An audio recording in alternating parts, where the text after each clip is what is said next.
nadie tiene el interés de que Israel participe en la guerra. Estados Unidos, porque eso le complica un poco la situación con los aliados árabes frente a Irán, no por los gobiernos, sino por la opinión pública. Te puedo decir un dato interesante que no ha sido publicado y es que el primer ministro Netanyahu desde ayer desapareció con su avión. Está por ahí volando Dios sabe dónde. Algo a lo mejor está relacionado con esto o con cosas colaterales. Enrique, como dicen en inglés, what a time to be alive. Qué tiempos para estar vivos. Es como la maldición china que dice que nunca te aburras. Pues yo creo que eso es lo que nos está ocurriendo. Estamos, May, en un momento en el que el orden mundial, después de 80 años de la Segunda Guerra Mundial, se está alterando absolutamente y todo lo que vemos desde el 7 de octubre a las guerras con Irán, a las guerras en el Líbano, al enfrentamiento, a la invasión de Ucrania por parte de Rusia, con 1,5 millones de muertos.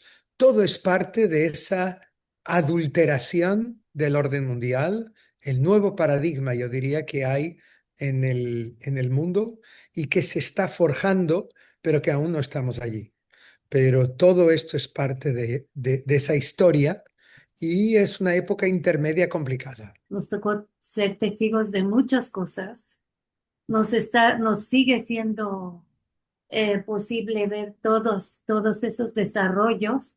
Y como siempre, te agradezco mucho por darnos esta entrevista para Enlace Judío. El placer es mío y mando un saludo cariñoso a todos. Enrique, nos encontramos en una situación sorprendente. 10 noches de ataques después de que creíamos que Trump estaba a punto de firmar el memorando y que desbloquearía miles de millones de dólares a Irán, dinero con el cual atacaría a Israel. ¿Cuál es tu lectura de la situación presente? ¿Vamos hacia la guerra total o habrá nuevas negociaciones?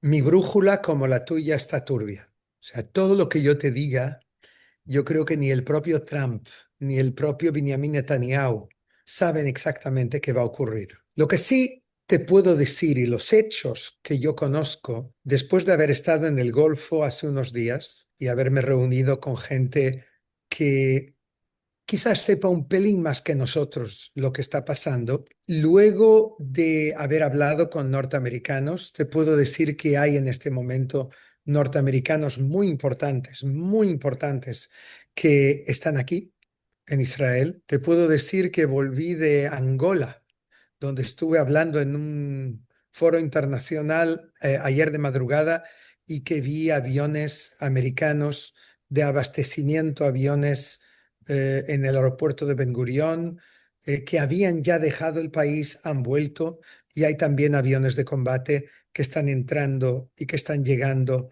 a bases militares. Hay un estado de alerta en Israel, o sea, te puedo decir que la normalidad en el país es total. Los restaurantes están llenos, las playas están llenas, hasta veo turistas por primera vez, la mayoría judíos, pero hay también no judíos que he visto, incluso de América Latina. Veo que hay un movimiento como si todo estuviese normal, pero yo sí sé decirte que hay un estado de alerta militar por cualquier locura que a Irán se le ocurra hacer y atacar Israel.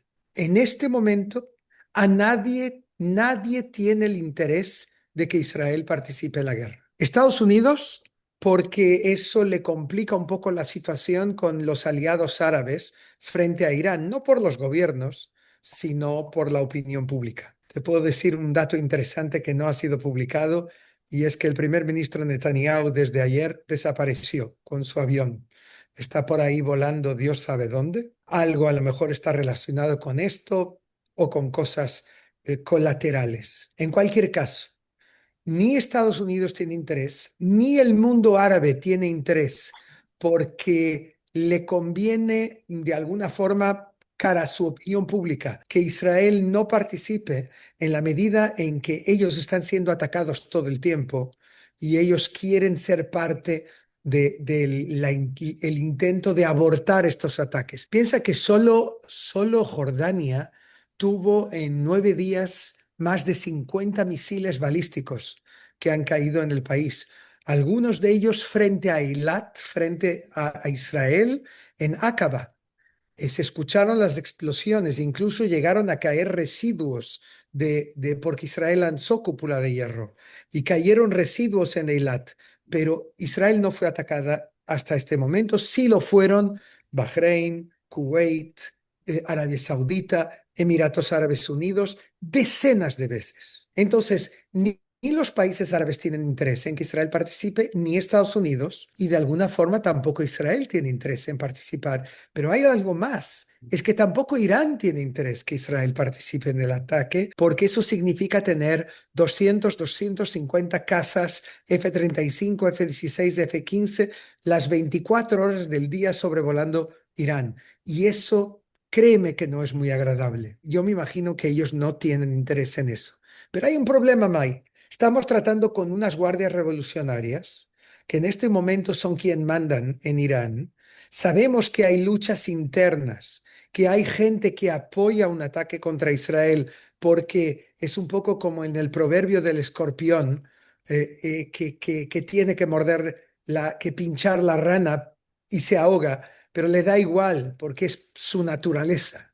Eso es lo que ocurre a un sector dentro de Irán, dentro del actual régimen iraní, aunque hay también gente más pragmática que entiende que le conviene mantener a Israel fuera del juego. ¿Qué va a ocurrir? Que en este momento estamos más cerca de lo que estábamos ayer, de la posibilidad de ser parte de la guerra, pero aún no estamos allá. Y que Israel no va a dar el primer paso, me parece a mí, y que si ellos cometen el error de atacar a Israel, van a pagar un alto precio. Enrique, si se desatara una nueva guerra, ¿crees posible que Estados Unidos e Israel o Estados Unidos logre acabar con el régimen de los ayatolás? No con ataques aéreos. Yo no creo que eso sea factible. Yo creo que hace falta mucho más. El gran miedo de Irán en este momento, Irán lo concentra todo en Hormuz. ¿Por qué?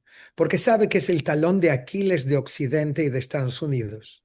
Sabe que el estrecho este de 33 kilómetros, por donde pasa un 20% de la energía mundial, ellos entendieron que es un regalo de Alá, un regalo del destino, y ellos no están dispuestos a volver al 27 de febrero, a la víspera de la guerra, porque creen que tienen que aprovechar el poder estar físicamente allí, en este estrecho, y poder influenciar el precio de la gasolina que tú pagas en México. Entonces, ellos han conseguido tener una influencia sobre todo el mundo y de alguna forma en todo el mundo hay una gran preocupación por la continuidad de la guerra. Por eso ellos no van a renunciar al control de Hormuz. Ellos quieren mantener ese control, quieren de alguna forma que ese sea el resultado de esta guerra. Pero claro, quedan cosas por resolver.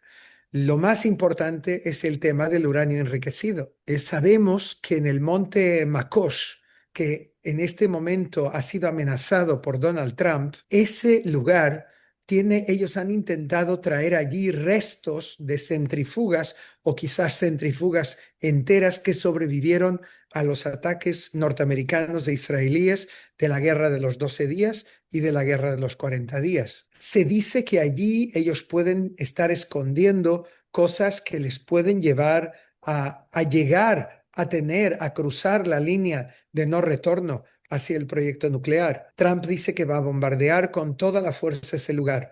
¿Va a ocurrir o no? Tenemos que esperar y ver. Pero sabemos que tienen 450 kilos de uranio enriquecido enterrado, lo que llama Trump el polvo radioactivo, que está aparentemente en Natanz y en Isfahan, en las centrales nucleares, pero si ellos lograsen retirarlo de este lugar, pueden llegar a tener entre 5 y 11 bombas nucleares de la dimensión de Hiroshima, lo que es suficiente para destruir el Estado de Israel. Ni Estados Unidos ni Israel, yo espero, ni la comunidad internacional pueden permitir a Irán recuperar ese uranio enriquecido. Te puedo decir que estoy en contacto con Rafael Grossi, el director general, el CEO de la Agencia Atómica Internacional, que tiene su sede en Viena y que ahora es candidato a secretario general de Naciones Unidas, y me dice Grossi que el grave problema, en su opinión, es que hace más de un año y medio quizás, que no hay ningún tipo de control internacional sobre el proyecto nuclear iraní. Eso no puede ser, May.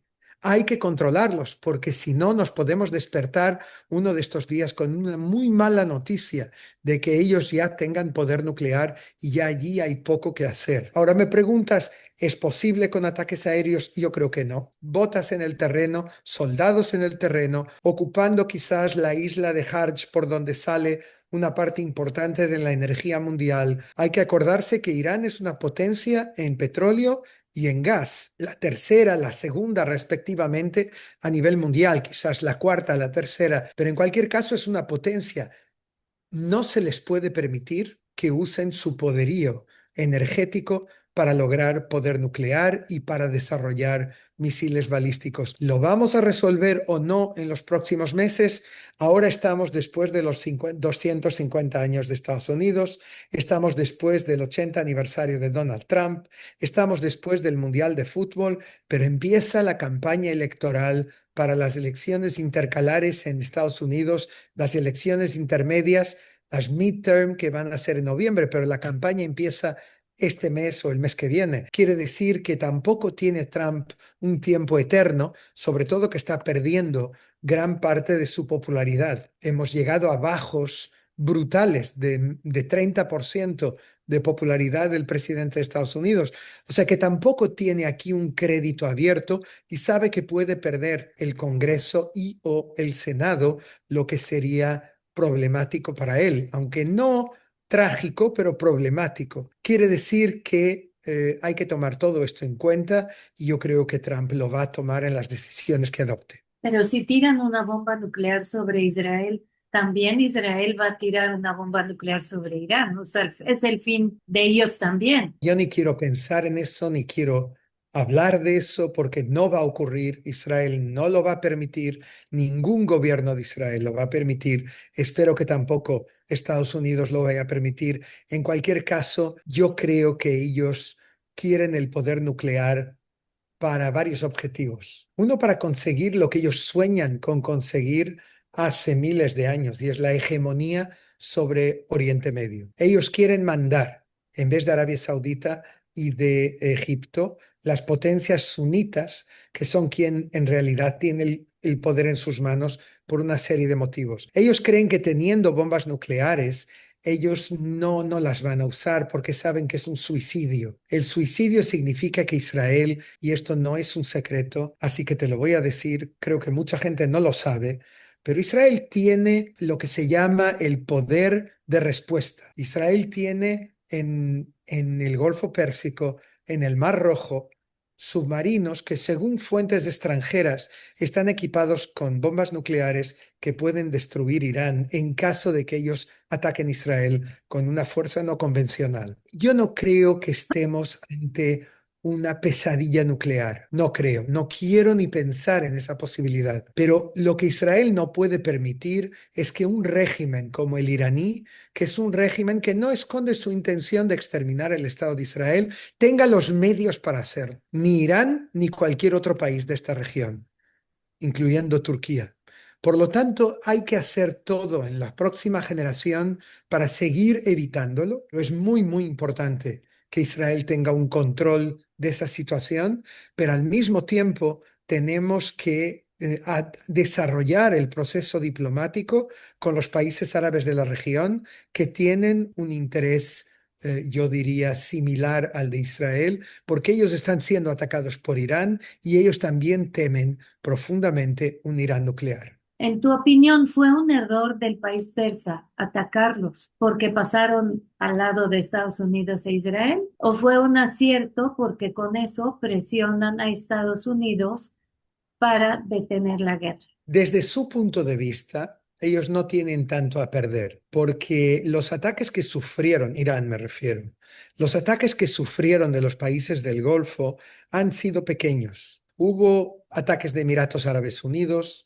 hubo ataques de Arabia Saudita sobre los proxies, sobre todo sobre los Houthis. Los Houthis también atacaron a Arabia Saudita sin respuesta en los últimos días, pero no hubo algo masivo por parte de los países del Golfo contra Irán. Y sí que ellos esperan que estos ataques lleven a una presión por parte de estos países que son muy importantes para Estados Unidos para parar la guerra. Por ahora no lo consiguieron. Por ahora la guerra continúa y estamos viendo que Estados Unidos está atacando más que nunca en este momento, en los últimos 9, 10 días, y creo que va a más. Estamos viviendo un momento increciendo, no a menos, sino a más.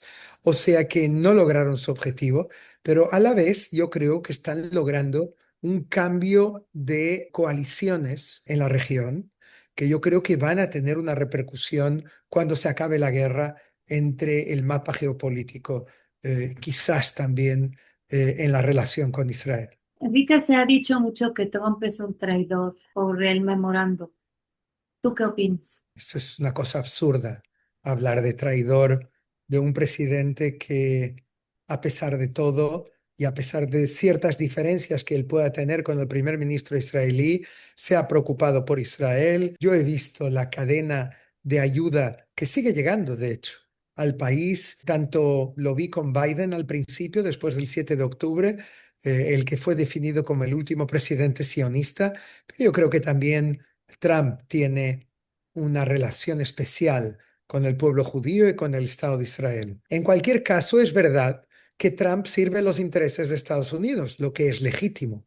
Ahora, llamarle de traición es, yo diría, es ser bastante ignorante y es equivocarse de forma rotunda. Sí quiero ser exacto y decirte que yo sé que en el entorno de Trump hay en este momento una lucha entre varias personas. Por un lado está la posición de J.D. Vance, el vicepresidente, que alguien de la administración norteamericana me dijo, pero Vance es un outsider.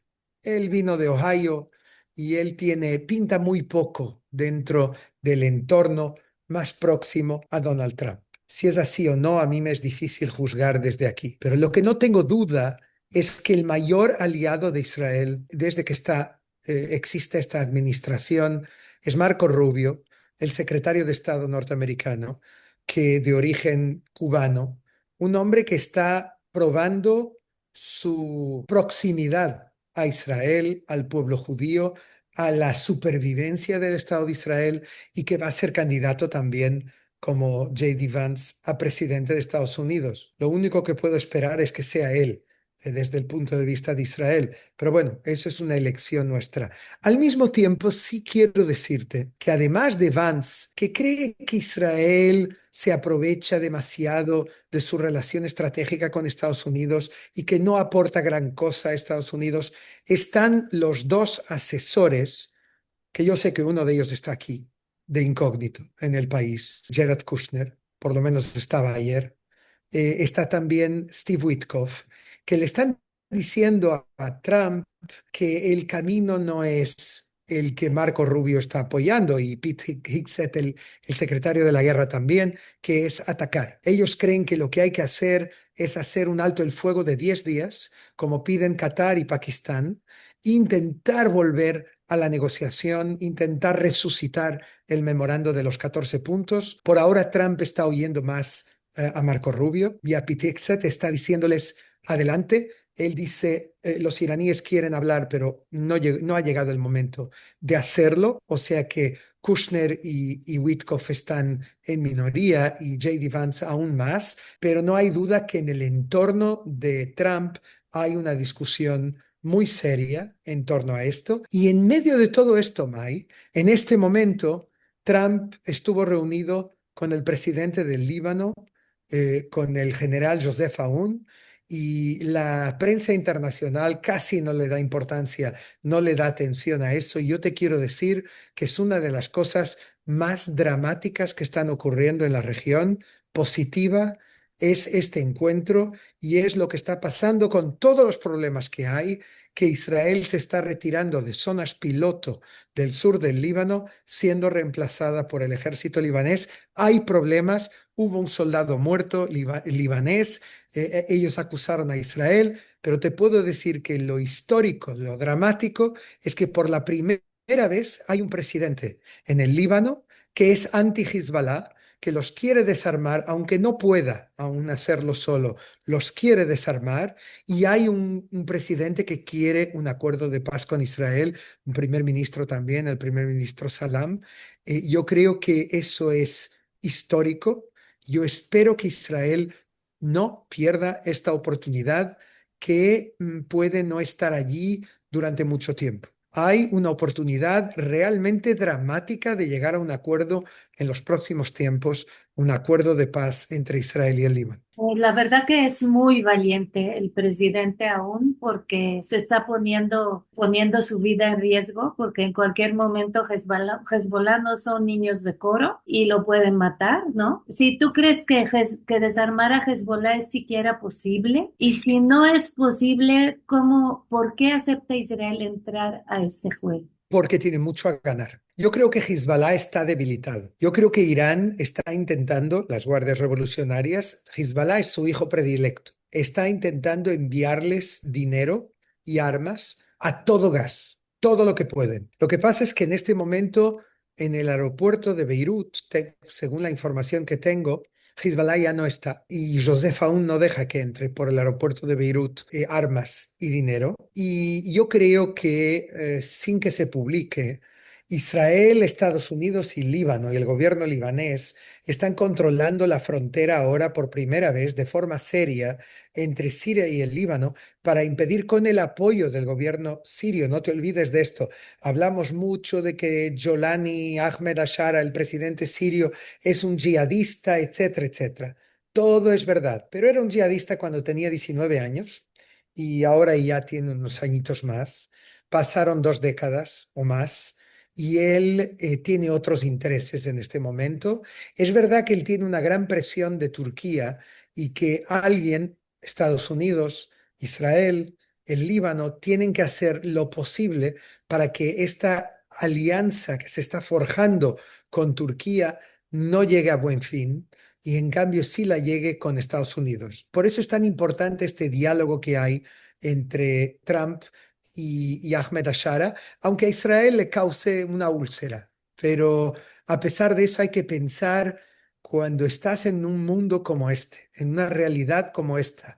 Tenemos que hacer de las tripas corazón, se dice, e intentar ser lo más pragmáticos posible. Y aunque no sea santo de nuestra devoción, Ahmed Ashara, habrá que tomarle en cuenta a él también y quizás en algún momento intentar hacer lo que el ex ministro Ron Dermer está haciendo, que es intentar llegar a un acuerdo con ellos de seguridad entre los dos países. Hay que continuar cerrando la frontera entre Siria y el Líbano, bloquearla para que Irán no pueda reforzar a Hezbollah. Yo no soy de los populistas que te dicen que se puede acabar con grupos terroristas. No existe más victoria total.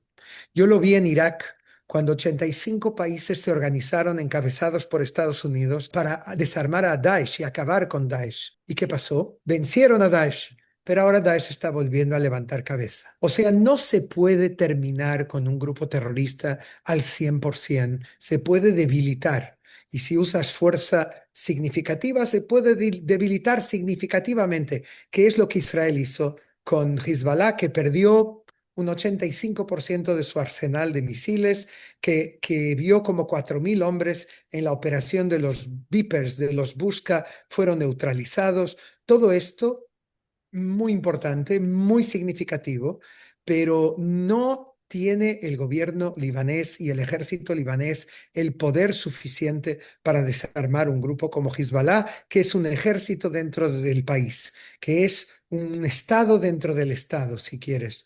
Entonces necesita la ayuda de Israel, de Estados Unidos, quizás de los europeos que tendrían que dejar de ladrar todo el tiempo, sobre todo los franceses, y pasar a la acción e intentar ayudar a cambiar la realidad geopolítica e intentar ayudar al desarme parcial, aunque sea, de Hezbollah. O sea, yo no creo que sea posible acabar definitivamente con Hezbollah. Sí creo que tenemos la obligación de unir esfuerzos con otros países árabes, incluido el gobierno libanés, para intentar debilitarlos al máximo posible. Europa es una vergüenza, definitivamente, por su silencio, por su inactividad. por su indiferencia ante la lucha contra el terrorismo que debería ser del interés del mundo entero. Pero bueno, no se puede hacer nada. Es tremendo y creo que algunos países empiezan a plantearse de nuevo esa posición. Yo creo que ellos no entienden de lo que están haciendo, entre otras cosas, que Irán tiene hoy en día misiles balísticos que pueden alcanzar algunas capitales europeas. Y ellos se están armando, eso sí. Hay una serie de países, te puedo decir, que están haciendo cola. En este momento hay una feria del aire, de aviones, de drones en Inglaterra, y te puedo decir que hay casi todos los días, en 8 horas, 50.000 millones de ventas, y muchas son ventas de compañías israelíes. La industria aeronáutica espacial, Elbit, Rafael, que están vendiendo miles de millones. Vendieron el sistema HETS, el flecha de protección de misiles por Putin. Los alemanes lo compraron por 4.300 millones, vendieron por cientos de millones a Finlandia, a Rumanía, a una serie de países vecinos que temen a Putin, y con razón, porque Putin provocó la muerte de 1,5 millones de personas en esta guerra contra Ucrania, en esta invasión de Ucrania, 1 millón de rusos y medio millón de ucranianos, quizás más. En cualquier caso, se están protegiendo, se están armando, están recibiendo el ultimátum de Trump de que tienen que aumentar hasta un 5% el porcentaje de su Producto Nacional Bruto dedicado a defensa. Los europeos están pensando ahora en crear un ejército común. Hasta hoy no lo hicieron. Muchos países no tienen servicio militar, y hay países como España que tienen su legión, que es la fuerza de choque de su ejército, que está haciendo ahora programas de régimen para reducir el peso porque sus soldados engordaron. O los alemanes que cuando participaron en la guerra en Libia se les acabaron las municiones en 3 semanas y no tienen prácticamente helicópteros operacionales. O sea, todo esto Europa tiene que revisar. Estamos viviendo en una era en la que no se puede permitir no tener fuerza militar. Yo creo que eso va a ocurrir, pero Europa tiene que no solamente revisar su posición, su política en el tema militar, sino también en el tema diplomático. Israel no es un rival, sino que es un aliado potencial. Enrique, jamás supuestamente cedió el gobierno de Gaza y ahora este gobierno está encabezado por Jalil el-Haya. Mientras tanto, Israel elimina uno tras otro a los asesinos del 7 de octubre. ¿Crees que haya algún avance en este frente con esta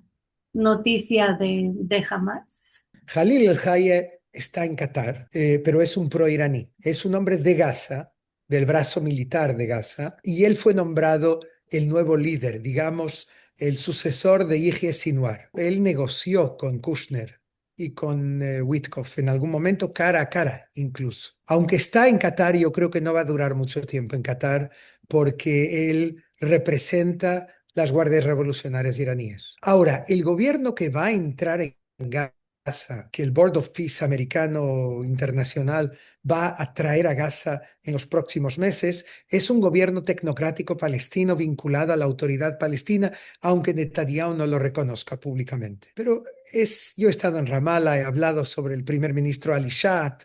Todos me dicen es un hombre de Mahmoud Abbas, es un hombre de la autoridad palestina, y él se está preparando para entrar en Gaza a través de Kerem Shalom. Están en Egipto esperando el momento que Estados Unidos les diga adelante. Al mismo tiempo hay una fuerza de miles de hombres que se llama la Fuerza de Estabilización, que será la fuerza de seguridad encargada de desarmar a Hamas. Otra cosa que a mí me parece difícil que se complete. Sí se puede llevar a cabo parcialmente, pero completarlo me parece muy difícil, pero no digas nunca que es imposible. En cualquier caso, esta fuerza que incluye en este momento miles de hombres de Marruecos, que es uno de los principales aliados de Israel, después de Emiratos Árabes Unidos, quizás el más importante.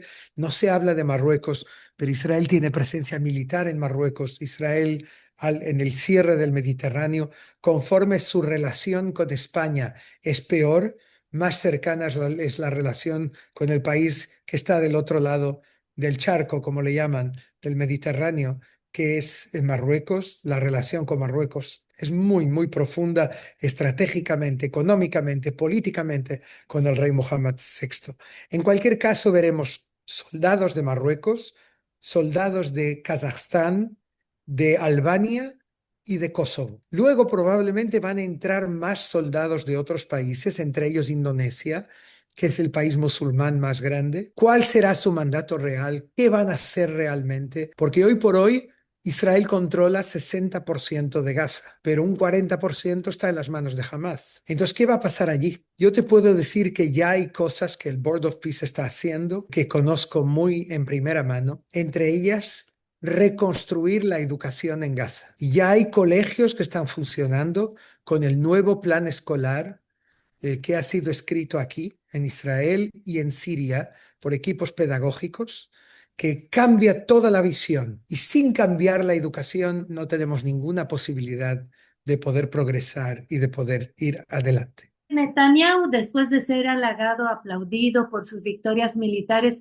parece ahora ser el patito feo del cuento. ¿Cuáles fueron sus errores y cómo pagará por ellos en las próximas elecciones? Es totalmente imposible de prever, porque en mi opinión, Netanyahu, que en mi opinión lleva demasiado tiempo en el poder, él está desde el 96, cuando fue nombrado por primera vez. Ha sido elegido democráticamente siempre.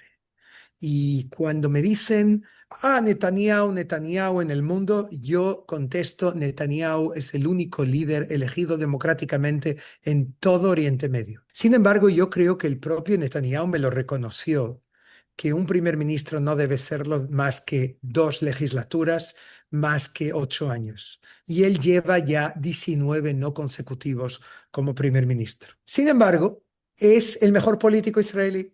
Es un hombre que ¿Él lo lo que reconoció? sí, sí, él me ha dicho, y yo creo que sí, pero ya no me toca a mí. O sea, me dice, tocará en el futuro. Incluso yo soy muy abierto con él, le conozco hace muchos años y le dije, Bibi, políticos y pañales tienen que ser reemplazados con frecuencia por los mismos motivos. Y él se echó a reír y movió los hombros y punto, y no respondió más. Él dijo, yo voy a intentar aprobarlo, pero ya va a vincular al próximo primer ministro. En cualquier caso, yo creo que hay en Israel en este momento algo está ocurriendo, May, porque está surgiendo una figura que está creciendo de forma gradual en los últimos 2 meses, Eisenkot. que es Gadi Eisenkot, Sí. que está ganando espacio político, pero aún no tiene el suficiente apoyo para formar una coalición alternativa. Él tiene en este momento, según las encuestas, 59 escaños. Hace falta 61. Netanyahu tiene 51. O sea, aún con el 7 de octubre, aún con la negativa a hacer la investigación estatal del 7 de octubre, aún con toda la crítica, el hecho de que él en este momento casi no puede viajar al extranjero y está amenazado por un montón de países. Sin embargo, él sigue teniendo una coalición de 51 de los 120 diputados. O sea que es bastante increíble esto. O sea, no hay que negar que hay un apoyo a Netanyahu dentro de Israel. Yo creo que un apoyo casi automático de un cuarto de los votantes, de cerca de 30 escaños. ¿Qué significa eso? Yo creo que Netanyahu no va a estar eternamente. Yo creo que en algún momento él se va a retirar. Si esto va a ser antes de las elecciones o después, no te puedo decir. Si va a aguantar una legislatura más o no, no te puedo decir. Yo creo que lo peor que ha habido en este gobierno no es Netanyahu, sino que es Itamar Ben-Gvir y Bezalel Smotrich, que han hecho un daño muy grande a la imagen internacional de Israel. Pero yo cuando en Europa, por ejemplo, me dicen, pero en Israel está controlada por la extrema derecha, yo les digo, el apoyo a la extrema derecha en Israel es menos de la mitad que el apoyo que existe en este momento a la extrema derecha en España, en Gran Bretaña, en Francia, en Bélgica, en Italia. Aquí estamos hablando de un máximo de 9, 10 escaños de los 120 del Parlamento, 6%, 7%, 8%. En Francia La Asamblea Nacional de extrema derecha tiene 30%, 33%. En España, Vox tiene más del 20%, es el tercer partido más grande, etcétera, etcétera, etcétera. Quiero decir, cuando hablan la extrema derecha se apoderó de Israel, es otro mito, es otra difamación de Israel. Yo sí que te reconozco que yo quisiera ver un gobierno de unidad nacional en las próximas elecciones. Yo no tendría ningún problema que el Likud, encabezado por Netanyahu o por quien sea, esté dentro de este gobierno de unidad nacional. Yo creo que los retos que Israel tiene por delante son tan grandes que hace falta una coalición sionista que sea amplia, sólida, estable y que se ponga como objetivo resolver estos mega problemas que Israel tiene en este momento en el campo militar, en el campo diplomático, la continuación de los acuerdos de Abraham, la continuación de la normalización con Arabia Saudita, todas estas cuestiones claves para Israel, para el futuro, tenemos que hacerlo y necesitamos una coalición amplia. Yo confío mucho en que Gadi Eisenkot es un personaje interesante, atractivo, le conozco bien, ex jefe del Estado Mayor del Ejército, nació en el Mar de Galilea, en Tiberíades, creció en Eilat, es un hombre que vino de la periferia y que subió al máximo de la sociedad israelí, muy inteligente, muy preparado, es una posibilidad, es el único que le hace sombra hoy en día a Netanyahu, nadie más consigue pasar a Netanyahu según las encuestas como candidata a primer ministro. ¿Qué va a pasar? ¿Qué tipo de gobierno vamos a tener? No sé, pero espero que sea un gobierno con una base sólida suficientemente para poder enfrentar todos estos problemas que tenemos por delante. Y los Haredim, Enrique. Entre otras cosas, el problema de los Haredim, porque no podemos permitir que los Haredim sigan siendo un gueto fuera de la sociedad israelí. Ellos tienen que ser parte, ellos tienen que hacer un servicio social o un servicio militar. Faltan 12.000 soldados en este momento.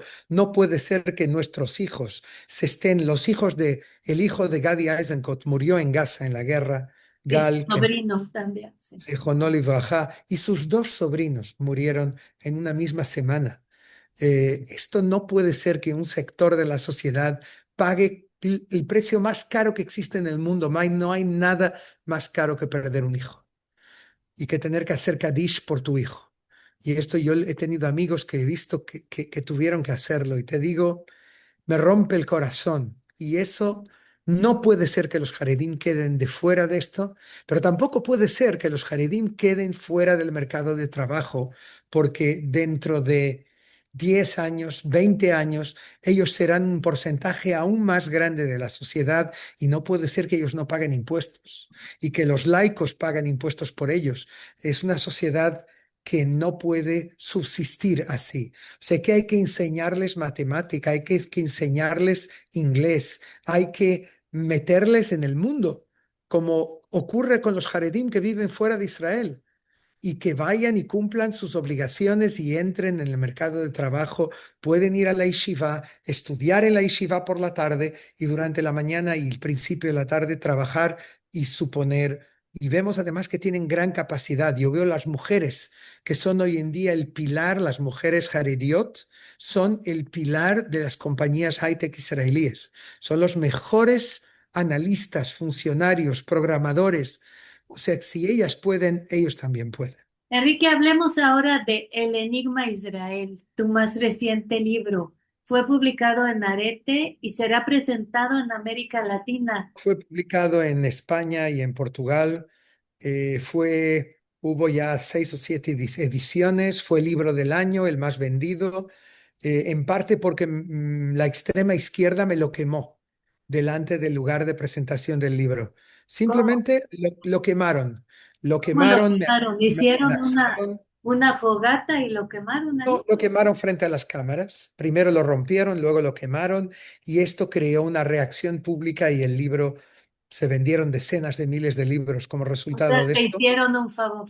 a tal punto que una editorial argentina, Arete Editores, va a publicarlo en 6 países. De hecho, esta semana ya estará en las tiendas, en Argentina, Uruguay, Chile, Paraguay, Perú, y luego hay una versión que la editorial Maquinaria Editorial consiguió convencer. Brasil no es nada fácil que un escritor israelí presente su libro en portugués en Brasil.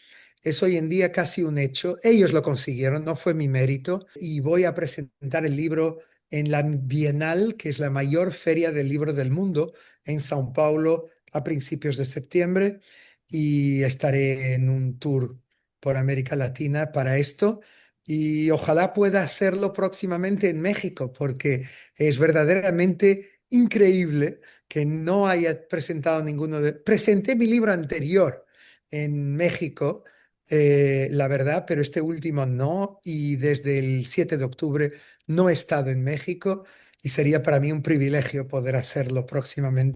¿Qué nos revela este libro, Enrique? Revela muchas cosas, revela muchos secretos, porque yo soy de los que piensa que cuando yo conozco bien lo que ocurre en un tema determinado, y a veces eso pasa, tú sabes que yo estoy Muchas veces.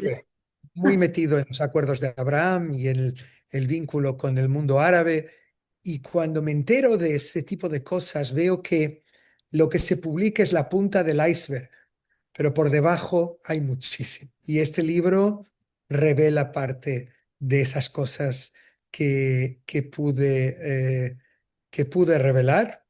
Y te diré que hay otro libro que va a salir a fin de año en Madrid y en Lisboa, que se llama Querido Hermano, que es mi relación con el Papa Francisco, en la que también voy a revelar muchas cosas que nunca se contaron y que ocurrieron en temas críticos para nosotros, como por ejemplo la liberación de los rehenes de Gaza, y revelo allí muchísimas cosas en las que estuvimos involucrados, o la paz o el intento de acabar la guerra en Ucrania, o las negociaciones con Cuba, muchas cosas internacionales en las que estuve metido, o el tema de educación en Gaza, cosas que nunca han sido publicadas porque Francisco me dijo, espera que yo ya no esté. Y cuando yo ya no esté, tienes toda la libertad para contarlo. Así que voy a publicar este libro, saldrá en Europa a finales de año, cuando él cumpliría 90 años, que será el 17 de diciembre, pero luego me gustaría también presentarlo en América Latina, donde hay mucha gente que yo creo que tendrá gran curiosidad de conocer estos detalles. Pues dos libros indispensables. ¿Se pueden conseguir en Amazon? Sí, este libro, El Enigma Israel, de Arete en español y de Maquinaria en portugués, se puede ya conseguir. Está la versión española de Arsalia Editores y la versión portuguesa de la editora Leia Don Quixote, que es la más grande de Portugal, que está allí también. Pero, pero bueno, yo creo que a través de ti, quien quiera conseguirlo también lo puede conseguir, y aquí estoy siempre a tu disposición y os deseo lo mejor, Mai. Vamos a leer el libro, haremos otra entrevista acerca del Enigma Israel, Con porque, gusto. porque estamos ávidos de saber todo lo que revelas y eres la persona mejor conectada, No según sé yo, si mejor, en el- yo creo pero que no me quejo.